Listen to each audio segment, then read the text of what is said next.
Germany consul general Michael హస్పస్ బృందం CM Revanth రెడ్డితో భేటీ అయింది.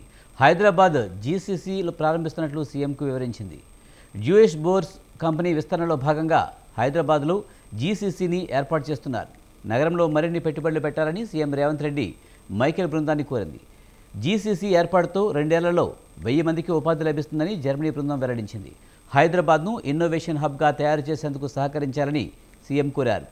జర్మనీ టీచర్లను నియమించి విద్యార్థులకు జర్మనీ భాషను నేర్పించాలని విజ్ఞప్తి చేశారు. పెట్టుబడుల విషయంలో తెలంగాణ జర్మనీ భాగస్వామ్యాన్ని కోరుకుంటుందన్నారు. ఐటీ, ఫార్మా, ఆటోమొబైల్ రంగంలో జర్మనీ కంపెనీలు పెట్టుబడులు పెట్టాలని కోరారు.